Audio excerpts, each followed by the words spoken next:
Y en el plano nacional, evidentemente, estamos en una transición macroeconómica que desde el punto de vista de la actividad económica, desde el punto de vista de la inflación,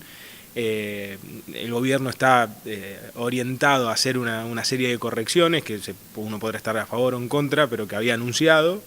sobre todo, como decimos los economistas, de precios relativos, algunos ajustes que se esperaba que tuvieran costos en términos de actividad económica y de inflación. Me da la sensación de que el gobierno está enfrentando un panorama más complicado del que esperaba. Por esa razón el famoso segundo semestre, el propio gobierno acaba de reconocer y decir que va a ser más pesado y costoso de lo que se creía. Y Hay otros aspectos que tienen rostro humano en cuando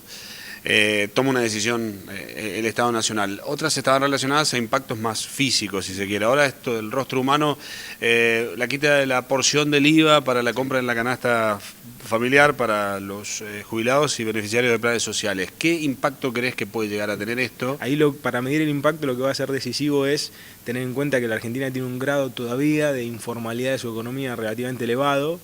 Y en general esto funciona en la medida que el grado de formalidad sea mayor, básicamente porque, por ejemplo, no sé si una persona gasta con una tarjeta de débito, que eso facilita la devolución.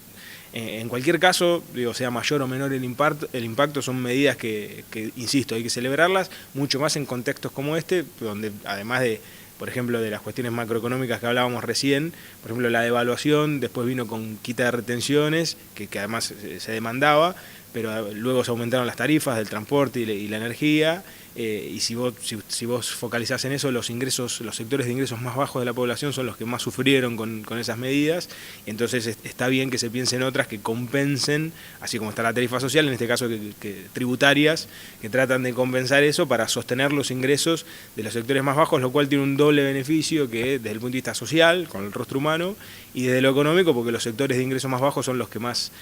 destinan su ingreso a consumir y el consumo pesa mucho en el mercado interno, ¿no? ¿Cómo se absorbe ese costo fiscal de quitar una porción de algo que significa recaudar, como el IVA y que además es coparticipable? Ahí hay dos fuentes. En general, en una primera instancia, los gobiernos son reacios a perder ingresos fiscales justamente porque se genera un lag, decimos los economistas, un hiato, un espacio entre que uno pierde ese ingreso y lo recupera de una manera directa con otro tributo. Es decir,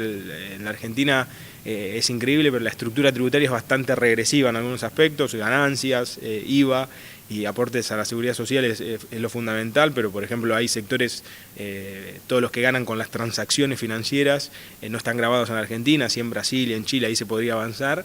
Y una manera indirecta de recuperar la recaudación que se pierde es con la propia actividad, es decir, uno dice, bueno, cobro menos, una alícuota menor por el IVA, pero si eso contribuye a que haya más consumo y actividad, vuelve por el movimiento y la expansión del mercado. Lo que ocurre es que esta vuelta indirecta suele llevar un poco más de tiempo que la directa, por eso insisto, los gobiernos a veces son reacios a tomar este tipo de medidas, pero en general los estudios muestran de que se recupera por actividad lo que se pierde por tasa, para decirlo de una manera.